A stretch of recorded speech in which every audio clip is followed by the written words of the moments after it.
Hai, ketemu lagi dengan saya, Julian Dustandang dari Equinix. Kita kali ini akan membahas mengenai apa yang perlu kita ketahui untuk memahami aspek utama IT di dalam bisnis. Mari kita saksikan. Oke, jadi materi ini adalah sebuah sebuah paparan dari kami sebagai praktisi bisnis, gitu ya. Jadi ini bukan materi sesuatu yang bersifat keilmuan di dalam konsep keilmuan secara umum ya. Dan saya kira ini bukan materi yang mungkin akan didapatkan secara mudah di dalam textbook gitu kan. Jadi boleh dikata ini sebagai sebuah pengetahuan tambahan. Jadi silakan saja kita diskusikan. Saya ambilkan satu contoh kalau kita di dalam core banking gitu ya. Di dalam core system itu ada core banking, ada inventory gitu kan. Itu sudah menggunakan IT system sudah pasti ya. Banking, internet banking, mobile banking, ATM. Itu yang kita sebut sebagai IT system yang kita gunakan di dalam dunia bisnis gitu ya. Kemudian loan sistem management system, credit management system dan sebagainya. Retail, POS system, merchandising ya. Mungkin yang lain bisa sebutkan lah ya. Itu adalah sebuah sistem-sistem IT di dalam dunia bisnis. Kalau kita melihat pada contoh-contoh yang tadi kita lihat juga di dalam layar di slides itu kan, ada kesamaan itu nanti saya akan ceritakan lebih lanjut. Jadi kesamaannya itu kurang lebih ya dia mengurus finansial ya. Pada dasarnya semuanya berkaitan dengan finansial. Ada konteks finansial, ada transaksional, ada transaksi. Memang IT dalam bisnis ini adalah subjek yang sangat besar untuk menggunakan apa yang kita sebut sebagai database RDBMS ya. Jadi ini mostly adalah klien-kliennya Equinix ya, seperti contohnya kalau perbankan seperti Bank Mandiri, Bank BTN, Bank BJB itu klien-klien kita. Memang mereka juga sudah banyak menggunakan produk-produk IT yang berbasiskan dari open source. Tapi kali ini saya nggak bicara tentang open source ya, takutnya bosan bicara open source terus. Jadi saya akan bicara tentang aspek utamanya apa ini yang jadi hal utamanya. Nanti silakan kita diskusikan ya. Saya akan bandingkan juga dengan IT hal dalam konteks yang non bisnis supaya kita ada bedanya. IT digunakan di bisnis, oke. Kemudian non bisnis itu apa? Contohnya adalah untuk kegiatan yang bersifat scientific gitu kan. Kayak contohnya simulasi, kemudian rendering untuk game gitu ya, AR, VR dan sebagainya. Jadi IT yang di dalam konteks non bisnis itu tidak akan kita bicarakan lebih dalam ya di sini ya. Oke, baik. Jadi IT di dalam dunia bisnis itu memiliki suatu kemiripan, yaitu menggunakan database RDBMS untuk kegiatan yang transactional based OLTP. Jadi dia akan banyak sekali menggunakan kegiatan yang bersifat transaksional karena memang untuk kebutuhan bisnis. Secara umum dari tadi yang kita sudah paparkan, apa saja contoh-contoh software IT di dalam dunia bisnisnya. Kalau misalnya adik-adik ingin tahu itu kenapa software itu, maksudnya bagaimana dan silakan nanti kita bisa diskusikan. Software tadi itu semuanya secara umum adalah suatu mekanisme untuk menyederhanakan dan mengotomatisasikan proses bisnis yang dulunya nggak ada sistem IT-nya, agak lambat dan lama. Dengan adanya sistem IT maka dia bisa lebih cepat dan otomatis. Kemudian lebih cepat ya pasti ya, dan dapat diandalkan. Artinya tidak ada kesalahan pencatatan data dan seterusnya gitu kan. Online dan aman. Ya, aman ini jadi kadang dipertanyakan karena sehingga kita dengar berita kok ada yang bobol dan seterusnya gitu kan. Tapi secara umumnya aman ya kan. Dan bekerja 24 jam. Ini yang membuat sangat menarik karena terjadinya proses yang otomatis sehingga kita bisa jalankan layanannya sampai 24 jam tanpa harus ada orang yang menunggu. Cukup yang menunggu adalah sistem komputer gitu ya. Dan tentunya karena ini adalah otomatis maka kita bisa men-scale up ya, meningkatkan scalability-nya, dapat memproses data transaksi secara masif, namun juga tetap akurat dan memiliki ketersediaan atau availability yang tinggi. Jadi ada 4 hal ini sebagai aspek umum yang dibutuhkan oleh bisnis dari sistem IT. Kalau ada yang lain mungkin mau diusulkan silakan gitu kan. Kita hanya buatkan sebuah pemaparan nih aspek-aspeknya seperti ini. Dari semuanya itu nanti apa yang menjadi hal utamanya, ini yang kita akan bahas, yang menjadi inti bahasan kita kali ini gitu ya. Oke, seperti yang kita lihat seperti yang kita lihat pada layar, ya ini kita sebutnya IT stack gitu kan. Jadi dari mulai paling bawah, kemudian yang paling atas, ya kan. Paling atas itu pada akhirnya by the end gitu kan, pada akhirnya adalah delivery dari IT itu adalah experience, user experience gitu kan. Contohnya kita menggunakan GoSend, beli makanan, yang kita dapat experience paling akhir adalah kepuasan karena makanannya enak, cepat diantar, nggak perlu repot pergi-pergi ya kan, terus kenyang gitu kan. Kita pengen sesuatu tapi kita belum sempat ke sana karena waktu tempatnya jauh, macet segala macam ya kan. Ternyata dengan adanya GoSend, ternyata menyenangkan. Kalau dulu awal GoSend muncul gitu kan, apa yang kita rasakan? Masa ada orang mau pakai, ngapain juga pakai GoSend? Nah kan kita sedang ke sana, ngobrol, chatting segala macam ya kan. Kemudian yang terjadi adalah malah kita benar-benar merasakan betapa enaknya sih menggunakan aplikasi IT system itu ya kan, karena memang memberikan satu experience yang baik. Jadi ada user experience yang paling atas, kemudian user interface, itulah sistem interface-nya, aplikasi si GoSend-nya sendiri gitu kan. Kemudian ada network-nya gitu kan, internet lah apa gitu ya. Kemudian di bawahnya lagi dari network adalah sebuah back-end yang kita sebut sebagai API server atau sistem itu back-end. Ya dimana ada server, ada rack servernya, ada database-nya, ada aplikasinya dan seterusnya ya. Kemudian setelah si hardware infrastruktur, kemudian si back-end gitu kan, ada aplikasi yang dijalankan, yang dia menjalankan yang kita sebut sebagai business process logic gitu ya. Algoritma yang dikembangkan oleh para developer, para analis, kemudian jadilah sebuah bisnis proses begitu kan. Ada yang menggunakan microservice arsitektur dan lain sebagainya gitu kan. Pembahasan tentang masalah bagaimana kita mengembangkan sistem kinerja tinggi itu sudah ada pembahasan di sebuah topik lainnya, itu membahas di dalam situ. Dan sebuah bisnis proses itu membutuhkan underlying support. Di bawahnya adalah framework, misalkan bahasa programnya apa library-nya, dan bagaimana frameworknya supaya kita bisa kembangkan dengan baik. Contohnya kalau Java menggunakan Java Spring gitu kan. Kemudian data management yang tidak kalah pentingnya, termasuk adalah big data, RDBMS, PostgreSQL misalkan, kemudian Redis atau memcached, itu semua adalah bagian dari infrastruktur IT stack kita sebutnya, dari paling atas sampai paling bawah gitu kan. Itu semua adalah semua keseluruhan dari IT stack yang melingkupi dunia kita sehari-hari sebetulnya. Kemudian di bawah dari framework, library, dan data management, kita melihat ada library ya, OS library, glibc atau apa gitu kan, tools ya kan, OS tools. Kemudian di bawahnya lagi adalah kernel. Kalau OS saat ini kita tahu, mungkin di laptopnya adik-adik ini kebanyakan masih menggunakan Windows ya.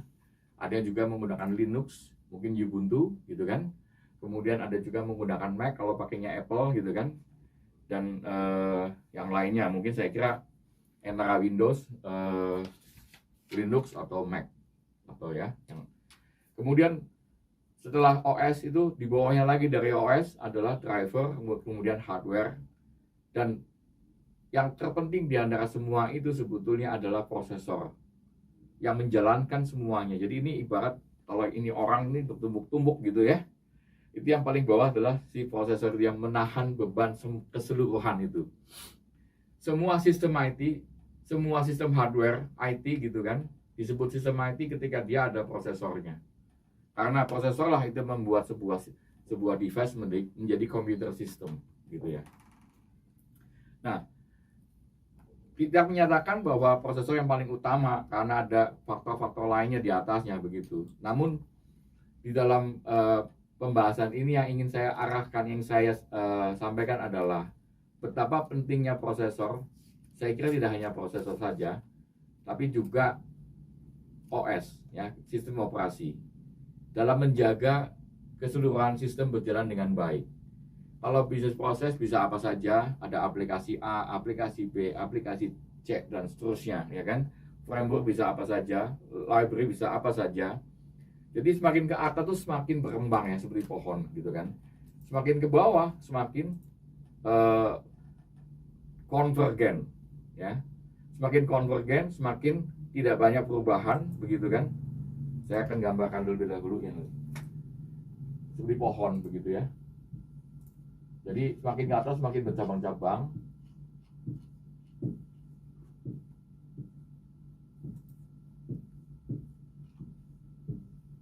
Dan di bawahnya ini adalah yang kita sebut tadi prosesor dan di atasnya adalah OS, operating system. Jadi ini yang kita gambarkan, mungkin sudah ada gambaran.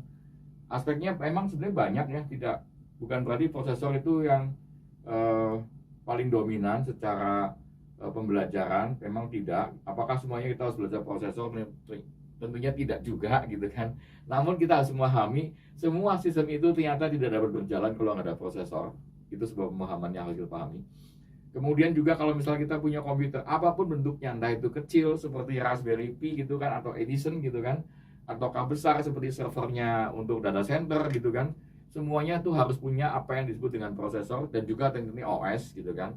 Jadi prosesor OS itu adalah pasangan yang tidak terpisahkan dalam menunjang infrastruktur IT, dan itu menjadi hal yang cukup signifikan secara investasi, secara pembelajaran, secara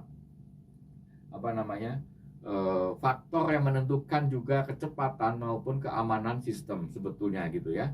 Namun sayangnya sebagai infrastruktur kita di Indonesia ini sangat jarang sekali ada orang-orang yang mau mempelajari atau yang mau melaksanakan tugasnya untuk memberikan services gitu kan, daripada hanya membeli lisensi dari luar ya. Memang tidak mudah hal seperti itu, namun kita tahu bahwa dia ada di mana-mana. Kita bisa punya 10 macam aplikasi, tapi 10 macam aplikasi itu hanya menggunakan satu macam atau dua macam saja OS atau prosesor. Terus ini providing, menyediakan. Jadi OS provide ke kernel, kernel provide ke business process logic, business process logic provide apa yang di provide, servicesnya gitu ya, resource-nya. Jadi resource-nya itu di provide ke atasnya terus. Jadi penikmat ya, consumer paling besar, paling utama, ultimate yang paling atas yaitu adalah si user sendiri. Ya tuh. Jadi dari bawah ini ke atas tuh memprovide layanan, memprovide resource begitu ya. Jadi seperti yang kita lihat pada layar, pada slide ya, IT stack itu dari bawah ke atas. Kalau ada adik-adik yang ingin bertanya, sebetulnya ini kesempatan, karena apakah cukup dipahami stack seperti ini gitu. Gambaran seperti ini sudah ada akar, kemudian batang utama, kemudian bercabang-cabang. Jadi kalau di bawah itu nggak banyak ya prosesor. Prosesor saat ini di dunia ini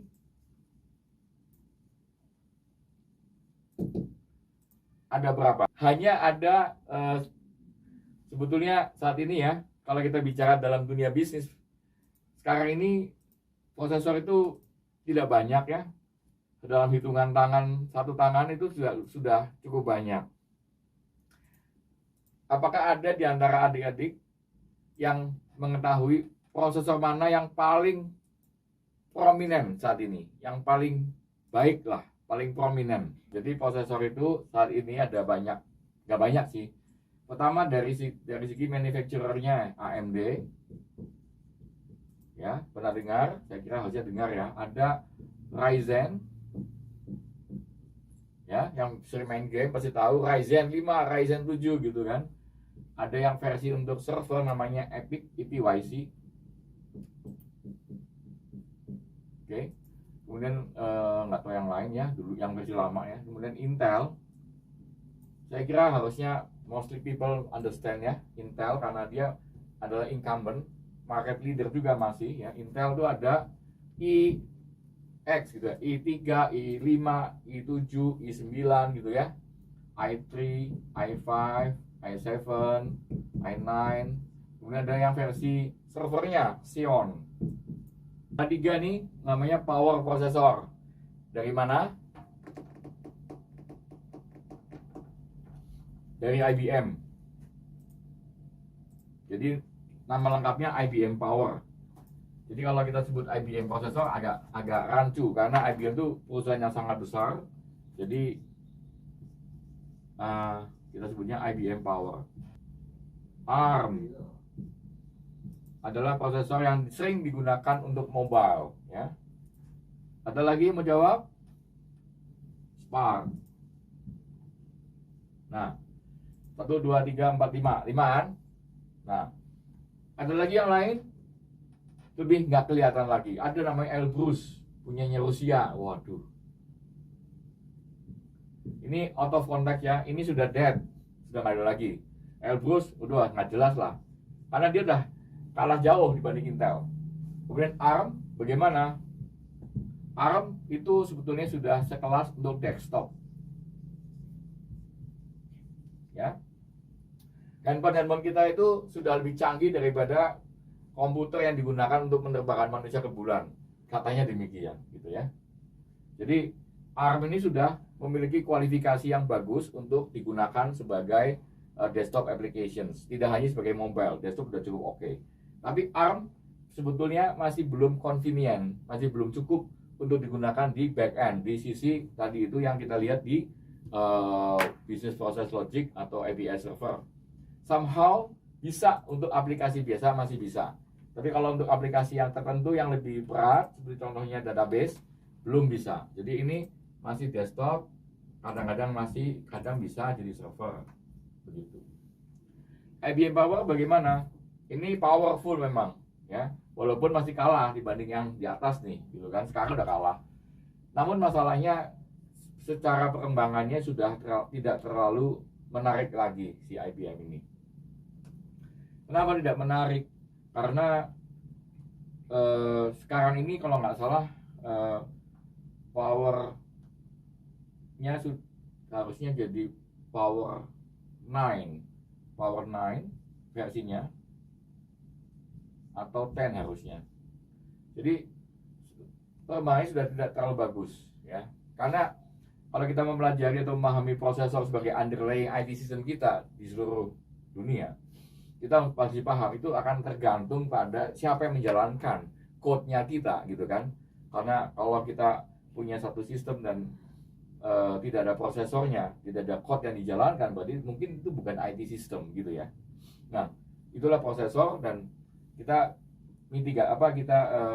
coba kita paparkan ada berapa aja prosesor di dunia ini, ya. Dan kemudian kita lihat ini nggak ada lagi, ini sudah di luar out of discussion, ini sudah tutup perusahaannya, walaupun masih ada yang bikin. Spark prosesor tuh kayaknya masih dibuat oleh Fujitsu, gitu kan. Namun secara teknologinya sudah ketinggalan jauh, dan karena yang membuat adalah Sun Microsystems yang kemudian dibangkrutkan oleh Oracle, maka saya kira tidak ada lagi yang akan mengembangkan, ya.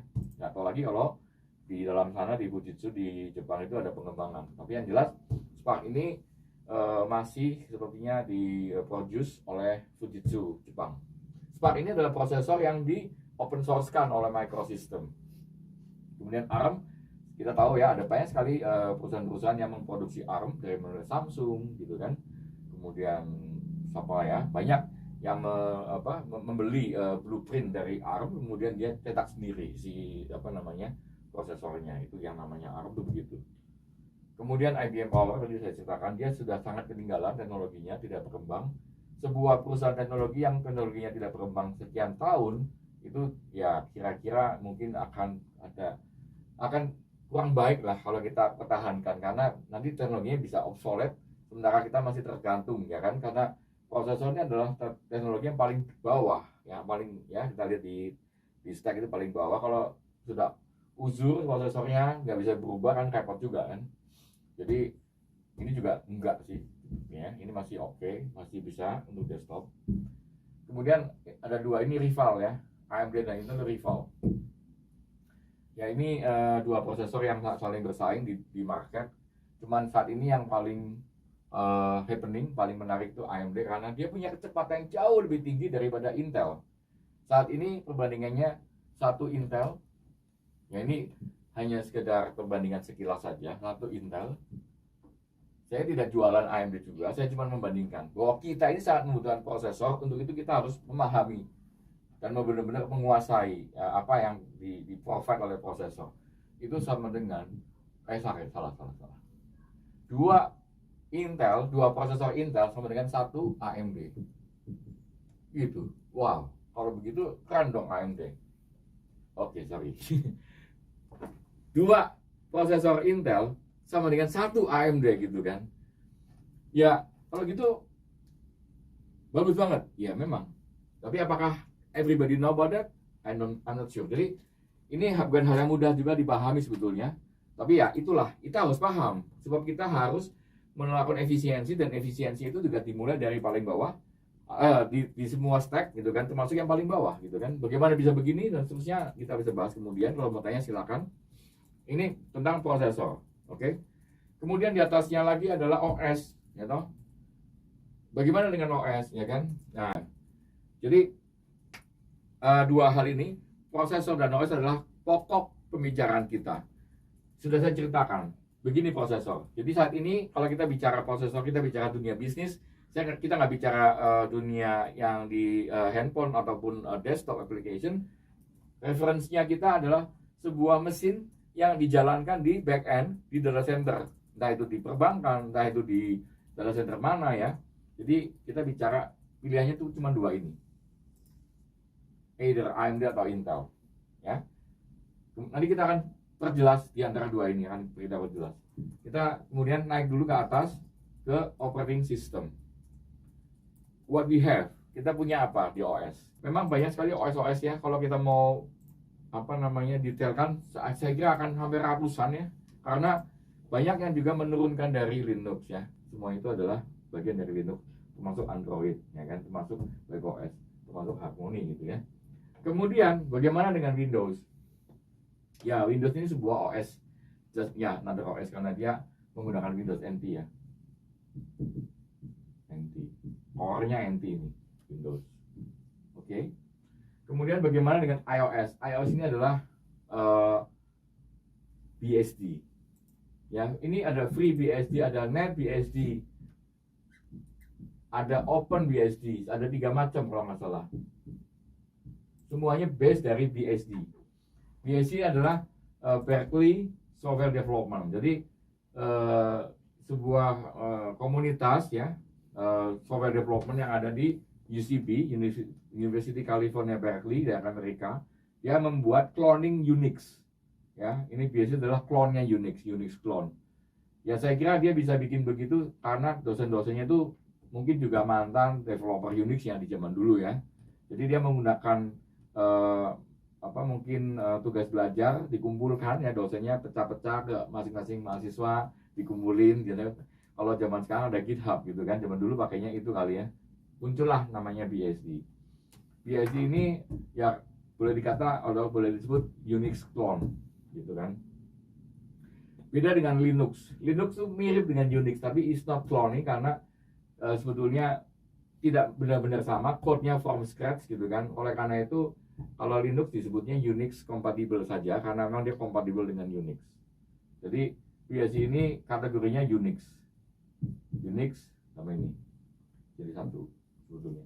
Unix yang versi untuk komputer kecil gitu ya, karena biasanya Unix itu untuk komputer yang gede-gede gitu kan, dari mulai PDB-11 dan seterusnya. Unix ini varian banyak, UX, AX, IRIX, Solaris dan sebagainya. Mereka bisa punya pengembangan ini hanya karena mereka membeli source code-nya dari Unix System 5. Jadi pada dasarnya dia kayak semacam distro lah ya, pengembangan dari Unix yang aslinya, Unix System 5. Ini adalah sebetulnya OS pertama di dunia ya, Unix ini.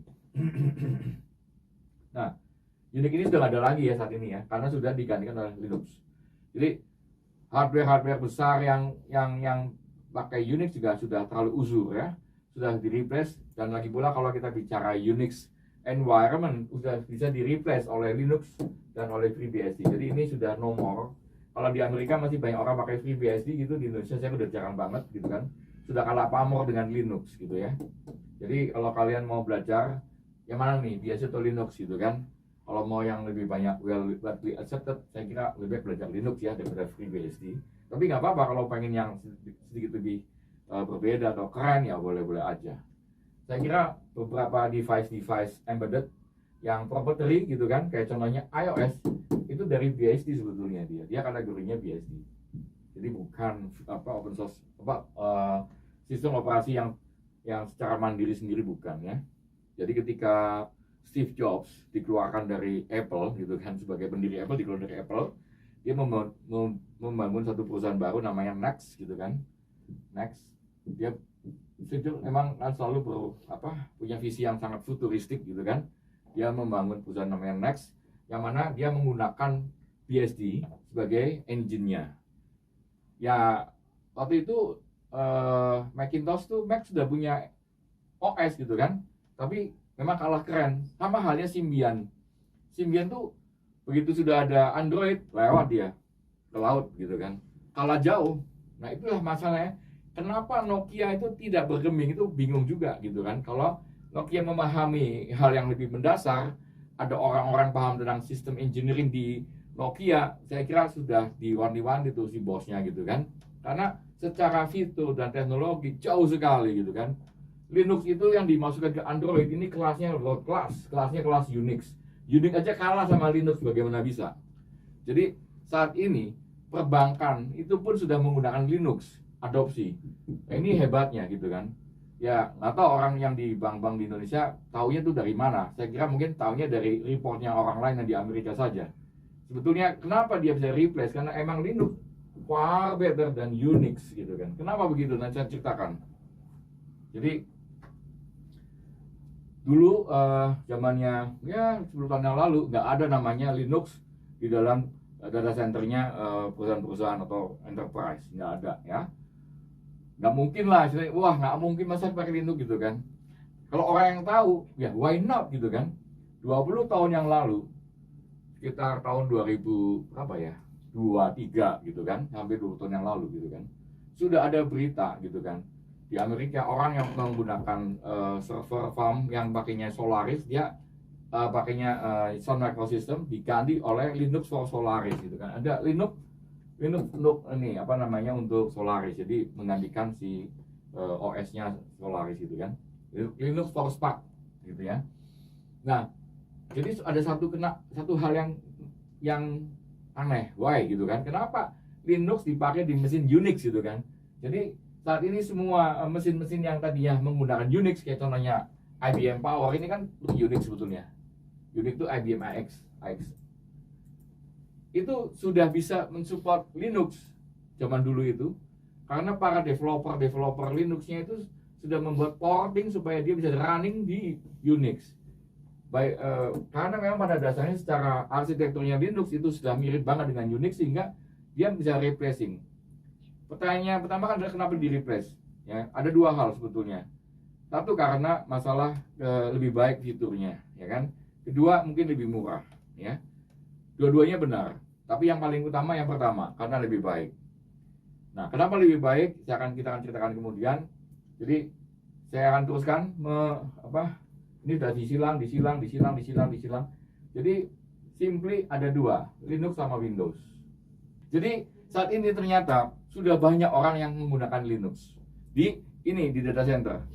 Jadi sejak tahun 2016 onward ya, mungkin belum semuanya, mungkin hanya baru di beberapa server yang tertentu gitu kan. Tapi memang sudah ada adopsi ya, dan saya kira adopsinya cukup besar ya. Pertanyaannya kenapa kok mau pakai Linux gitu kan? Linux itu sudah banyak sekali digunakan, sudah menjadi penggantinya Windows, karena dunia pakai Windows. Sekarang udah nggak lagi pakai Windows, digantikan pakai Linux. Dan untungnya atau sayangnya gitu kan, untungnya Linux itu ya karena nggak mahal, cuma Windows. Cuma sayangnya itu kan harus beli license ya, karena harus si pengguna itu di dunia bisnis nggak bisa ya kita pakai Linux itu pakai gratisan begitu, nggak bisa. Kenapa? Ya karena ini kalau dia pakai kemudian ternyata ada masalah, dia mau komplain sama siapa gitu kan, masa direktur IT digantung gitu kan, atau dipenjarakan gitu kan, gara-gara kamu salah investasi, saya mesti tuntut, masuk di penjara supaya saya nggak dituntut sama pemegang saham gitu kan.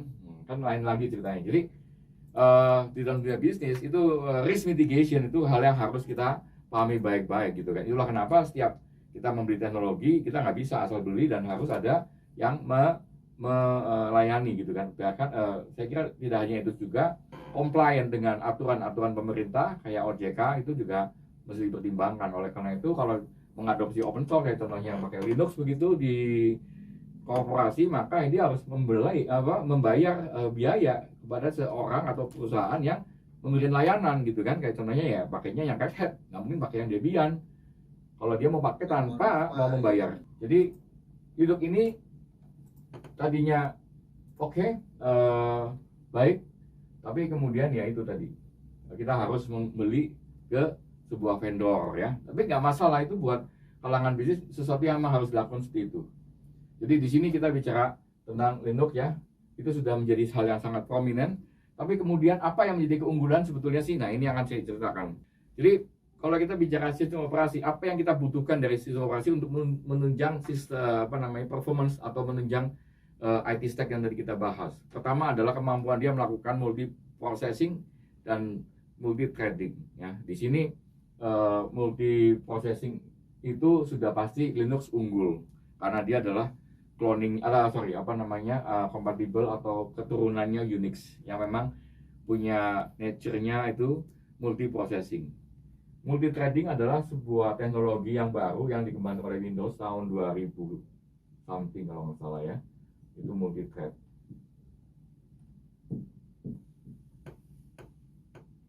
Itu memang asalnya dari Windows gitu kan. Dengan Windows NT-nya lebih canggih benar. Dan memang dia akan akan lebih efisien karena memorinya tidak terlalu besar. Namun kalau multi thread itu, kalau semuanya multi thread, akibatnya software kita jadi monolitik. Jadi single proses jadi monolitik begitu kan. Nah ini akan jadi masalah kalau satu thread yang bermasalah salah melakukan proses, menyebabkan satu prosesnya mati semua, akhirnya hilang semua. Jadi ada untung ruginya. Yang jelas multi processing dan multi thread ini adalah kebutuhan yang tidak bisa dipisahkan, yang tidak terelakkan dari penggunaan OS, dan sebetulnya dua-duanya oke lah, comply. Cuman kalau untuk multi proses di Windows saya kira agak sedikit berat di Windows. Kalau di Linux prosesnya itu nggak berat-berat amat gitu ya. Memang di Windows itu juga untuk membuat multi thread. Oke. Tidak kalah pentingnya, dan ini yang paling utama sebetulnya adalah perpindahan konteks atau konteks switching.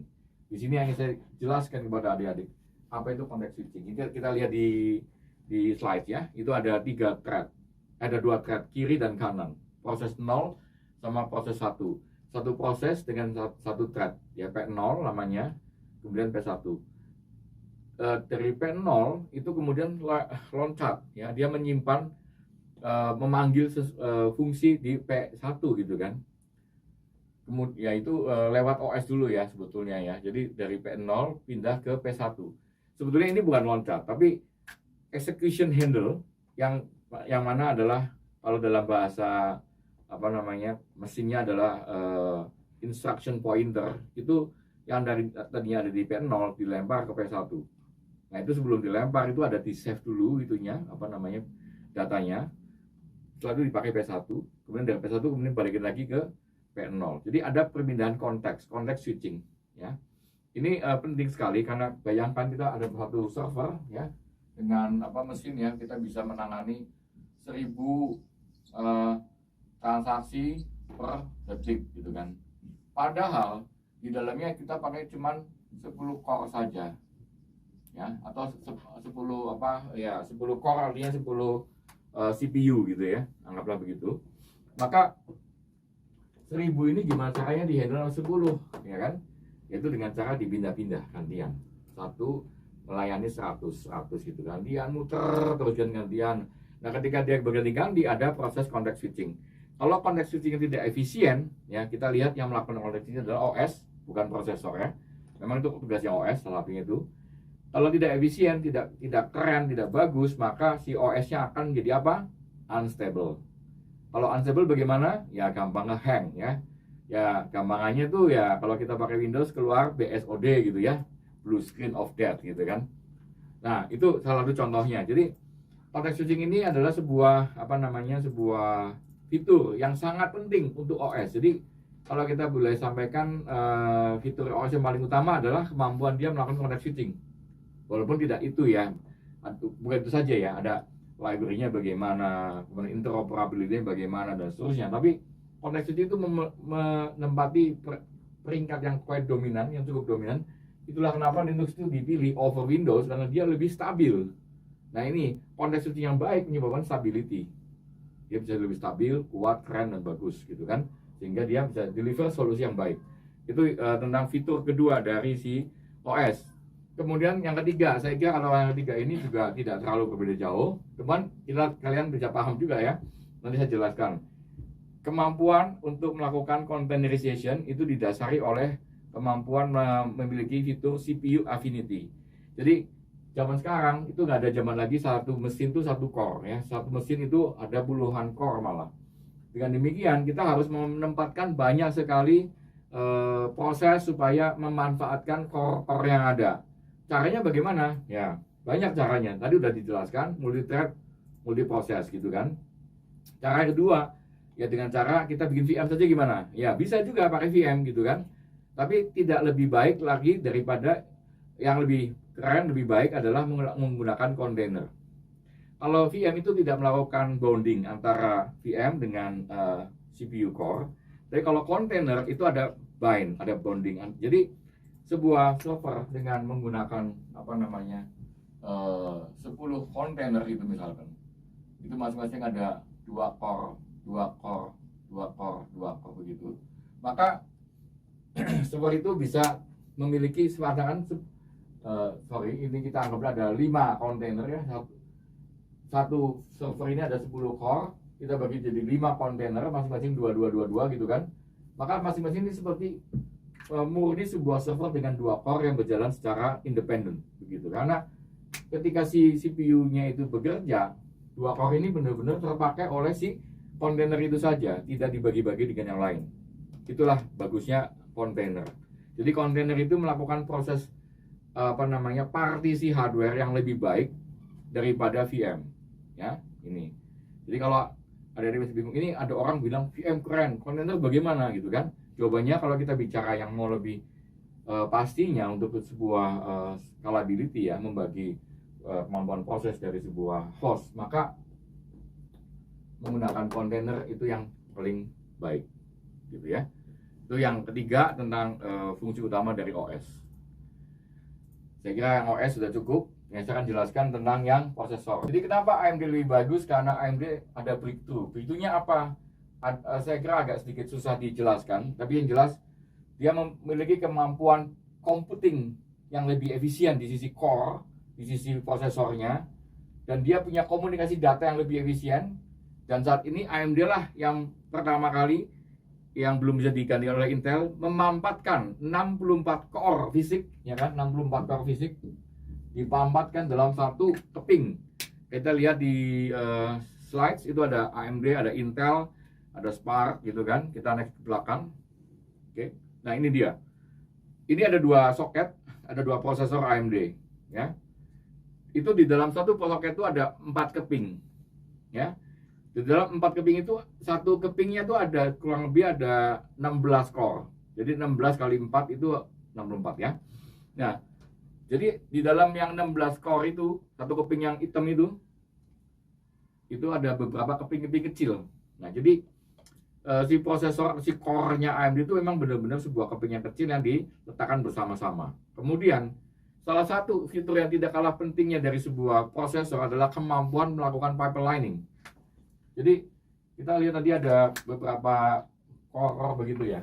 Jangan dikira kalau core-nya nambah terus sudah lebih cepat begitu, enggak juga ya. Karena namanya sebuah mesin atau sistem itu kan seperti kita tahu dia berjalan dengan sekuensial sebetulnya.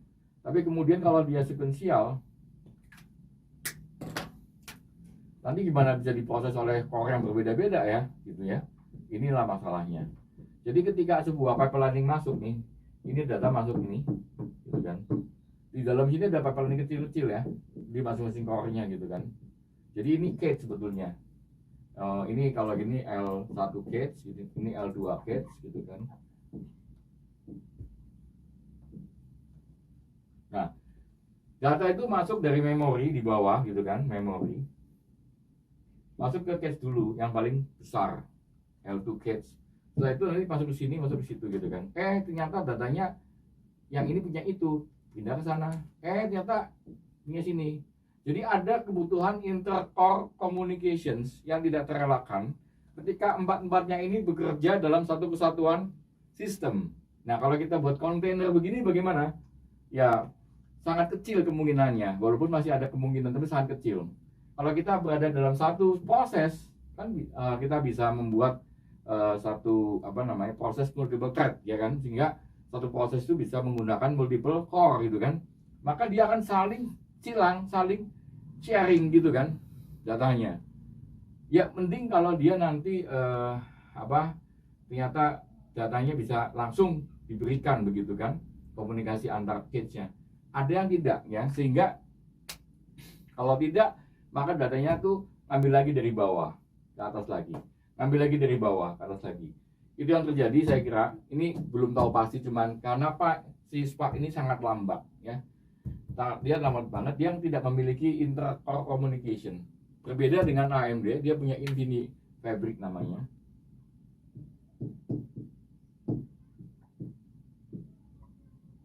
Sedangkan Intel punya namanya QBI, sorry.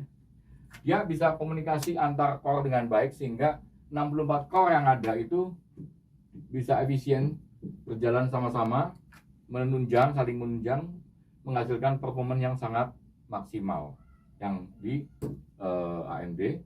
Dan di Intel juga ada, cuman sayangnya AMD yang pertama kali masuk memanfaatkan 64 core bersama-sama dengan die itu sekarang ini katanya sudah 7 nanometer, sementara Intel baru berapa? 11 atau 14 begitu ya. Dengan demikian die yang lebih kecil menyebabkan lebih efisien, ya ada banyak keuntungan ya, lebih efisien dari segi penggunaan listriknya juga ya kan. Ya itu untuk yang prosesor, yaitu adalah kemampuan dia untuk berkomunikasi antar core-nya, karena itu sangat penting. Oke, saya kira sudah cukup. Jadi clock, oh ya satu lagi terakhir sebelum saya tutup tentang clock ya. Clock itu adalah pulse yang diberikan kepada prosesor supaya dia bekerja gitu kan. Semakin tinggi clocknya akan semakin mahal itu prosesor.